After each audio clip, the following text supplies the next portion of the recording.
Hi, welcome to Part of My Frenchie. This is me, 143. If you don't have a friend, you have a few now. Welcome to another edition of the Couch Edition, where we are doing a Thanksgiving edition, where we are talking about what we can eat and what we cannot eat for. We don't want to eat our dogs, but what we can eat and what our dogs cannot eat on Thanksgiving. Isn't that right, Rosie? I know there's certain things that you cannot eat on Thanksgiving, but it all smells really good. But yes, there are certain things that are, we don't want her to fall off the couch. There are certain things that our pets cannot eat on Thanksgiving. And there's certain things that you would be shocked that they can't eat. And some things that you might want to tell your guests when they come over to not feed your dogs. And I know it's tempting when maybe you go to other people's houses or people come over, they might try to give some, table scraps to your dogs under the table or whatever. But sometimes it's, you just kind of have to set boundaries because they may not realize that some of these items can really, really harm your dogs or cats. Some of the items in the dishes that you're serving can be really lethal to cats, actually. But so let's go down the list of things that they can have. Let's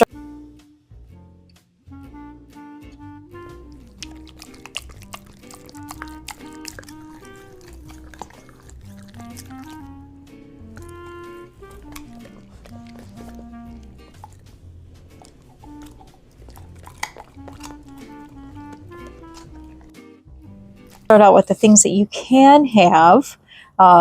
If people just happen to drop or just want to give everybody a taste, because we do know, and I do know that during the making process and even afterwards, the girls do all get some turkey and so forth. So everybody does get a little bit of Thanksgiving food.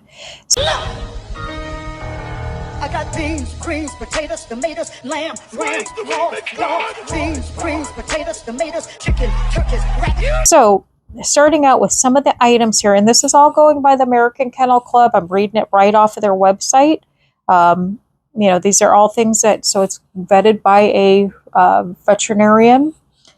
You can have your sweet potatoes, and as you know, if you're following the cooking videos that I have, sweet potatoes are a huge staple item that we use, and so we know those are safe. Potatoes, regular potatoes, you can use that. Apples are a great source of fiber. Turkey meat, the turkey meat is fine.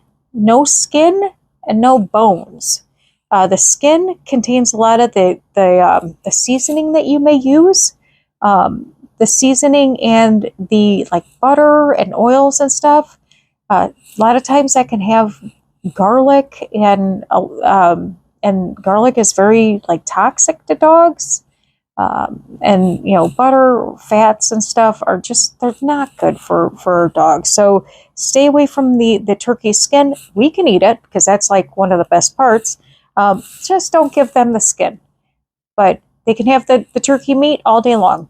And no bones. I've seen people give dogs these turkey bones and chicken bones, and there's so many things that can go wrong so quickly, and people don't realize it. They can get a sharp piece and get stuck in there, and so many emergency room visits. It's don't even try it. Hey, come here, look at me. Hey, look at me. What'd I say? No. Come here. Look at me. Hey. Look at me. No. Come here. Look at me. Hey. Look at me. What'd I say? No. Come here. Look at. Hey. Look at. You want to. No. Don't do it. Just say no. It's, I always think of too the Christmas Story with the Bumpus's dogs, where they go in and get the turkey off of the table there. But yeah.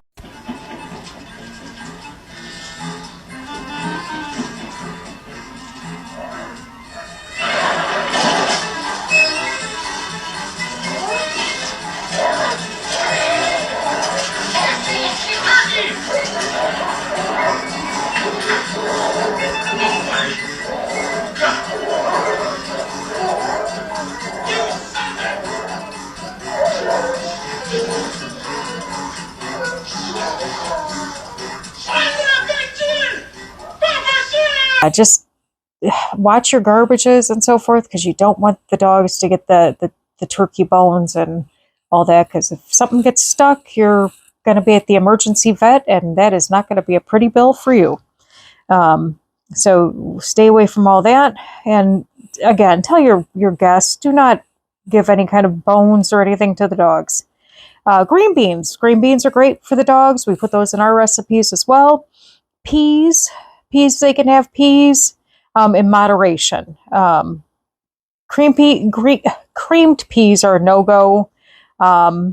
Just like creamy mashed potatoes are too fatty. You just don't want those. Pumpkin's very healthy. Pure pumpkin. Let's see. Well, these are the things that we want to avoid. Let's start with the things that we want to avoid. Again, turkey bones, turkey skin, and gravy. The gravy is just too thick. It's too, I mean, if they get a little gravy, that's not going to hurt them, but it's just too thick and it's not good for their digestive systems.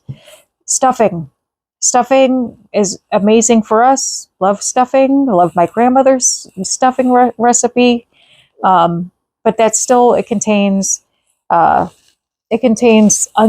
It contains all spices and garlics and stuff like that. All not good for our pets. Onions are extremely toxic for cats. That's a total no-go. So make sure you tell your guests no stuffing. Casseroles are another no-go for our dogs, because again, depending on what casserole you're making, it can have other ingredients that either have too much sodium. Again, garlic and any foreign ingredient that's not good. Creamed peas. Again, creamed peas can cause pancreatitis. It's just bad for their kidneys and livers and all sorts of things. The biggest one, chocolate pies, chocolate cookies. Just stay away from the chocolate. That's going to cause digestive problems. If they get enough of it, could cause death, and we don't want that. But just stay away from chocolate. That's, I think, pretty much everybody knows the chocolate. Alcoholic beverages. Keep your dogs away from the alcohol. That would be a good one. Raisins and grapes. Raisins and grapes are another one. Keep them away from that. I know that's in a lot of, it's in some casseroles. Hi, Lola. Lola's making an appearance today. Hi, Lola. Lola wants to come and see what we can eat and what we can't eat. Hello, girl. And so no raisins or grapes. And that could be, there's actually stuffing. There's some stuffing that have grapes in them. And you have people that come over and they bring all sorts of dishes and stuff, and you just never know, what's in there. That's another thing too. Again, people come over, they bring all sorts of dishes, and look at this. Aunt Bethany? Does your cat by any chance eat Jello? If people are giving stuff to your dogs, they could be handing something, off that could be, toxic, and it just, nobody wants that. Nobody wants a bad situation. The next one is going to be your onions, your scallions, or garlic. Which again, that's, what are you doing? Which is another one that we've already talked about. Really, really bad. Ham. So not a lot of people know this. Ham is just a protein like beef and so forth. It's not a great protein for dogs. It's not going to kill your dog, but it's got a lot of sodium in there. So they don't recommend giving ham to dogs because of the sodium factor. So just stay away from ham, but ham is on the list for do not give for dogs because of the sodium, and it can also cause like pancreatitis and and all sorts of things. So stick away from ham. Go with the turkey if you're going to try to give them a meat. They'll probably like that better. Yeast dough. When they listed yeast dough, I looked into that, and they put it into kind of like a bread classification, and basically said it was like in moderation. So, I mean, I don't really know too many dogs that are going to be sitting there eating yeast dough, or people in general that are going to be eating yeast dough. So just, I would assume that, just if you're baking or so forth, just, try to keep them out of that, I guess. I didn't really understand the whole yeast dough one. But if you're giving bread or whatever, just keep that in moderation, like anything. I mean, my thing is too, on a lot of these, I highly doubt people are going to be sitting around giving your dogs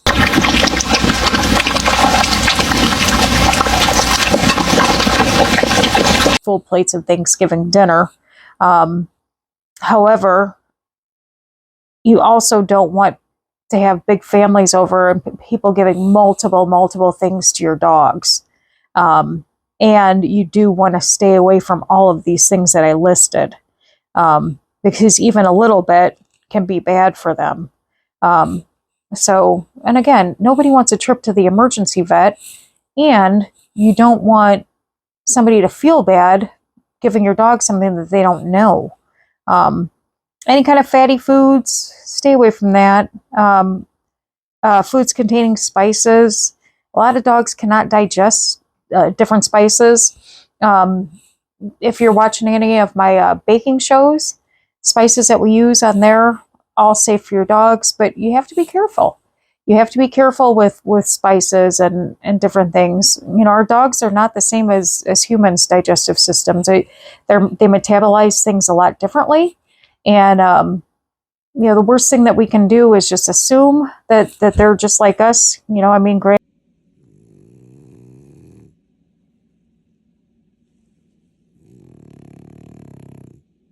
Them a lot, but their systems do metabolize things a little differently than us. And the last thing we want to do is, have a bad situation where they're in the vet and we've got $1,000 vet bill. And that says here too, once a meal is over, be sure to properly secure any trash so your dog cannot get into it, which is great. And there is a pet poison helpline. Let's see what that lists us at, because I've never seen a poison pet helpline.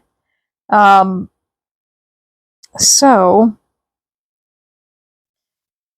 it lists this as, let's see. Well, it says 1-855-764-7661. It's a poison pet helpline. So that's interesting. So I guess if you have a poison issue, you can call the emergency helpline. So that's kind of neat. You can ask questions and if you have a question about your pet being poisoned. So that's pretty neat. I would also I always have this on a card anyways in my house. I always have a card with your emergency vet listed on it, as well as your regular vet. And, that goes for, always have something like that posted in case, God forbid, you're not home and somebody's watching your dogs, or, it's always good to have it, even if you are home and you're the one watching it. God forbid, there's an emergency or something. We get in a panic mode, and it's not easy to really think quickly. And it's nice to just have to run over and grab a card instead of sitting there in an emergency situation and trying to Google a phone number, or have these phone numbers programmed into your phone. Just a little, tidbits to think about when things aren't going south. Put emergency vet numbers in your phone. Put your vet number in your phone. When things are smooth, have these numbers on hand. That way, if God forbid you need them in a pinch, you got them. I think sometimes we just don't think things are going to go wrong, and all of a sudden, here we're in a situation and we're all scrambling. So, just little things to think about. But our pets are most important, and there's some tips too with regards to when people do come over. When people do come over, they say a lot of times prior to people come over, if you have a dog that is, has a lot of energy, make sure before 45 minutes prior to people coming over, take them for a quick walk, get some of their energy out. That way, maybe they're not, jumping on people and they're kind of worn out before they come over. Also maybe have a space in your house where, they can go and have a place to decompress if they get overstimulated from a lot of people in the house. Dogs need that too. You may think that your relatives are a lot to handle, in 1 or 2 hour settings. Well, dogs probably do too. And especially if you got a lot of kids around and the kids are pulling on the dog's ears and everything else, they may need a spot to go and hide and get away for a little bit. And it's better to have a safe spot for them, and instead of them maybe, getting a little over rambunctious and, God forbid, nipping a kid. So maybe have a safe space for them to go and relax for a little bit. But the best thing is when you're having people over, think about them too. Think about them too, and what's the best for the safety of your dogs, and and again, make sure that you're setting boundaries, because this is your house and it's their house, before any guests walk into that front door. Because it's better to be safe, and it's better to make sure that everything goes right than to have everything go wrong and then it'd be a bad holiday. So it's always good to be safe, and it's always great to have family over and celebrate Thanksgiving, because Thanksgiving is a wonderful holiday to be thankful and just to celebrate being together. To me, it's one of the best holidays. Nobody expects anything from anybody except just togetherness and good food, which is wonderful. No presents, no pressure. That's what I always say. So please tell all of your friends about us. We have had a wonderful, wonderful year so far with this channel. It keeps growing and growing, which is even better. Would love to hear from you. Stick a comment in the comment section below. Please tell all of your friends about us. If you don't have a friend, you have a few now. Again, hit the like, comment, and subscribe button. Until next time, if you don't have a friend, you have a few now. Take care. Bye-bye. Let's go!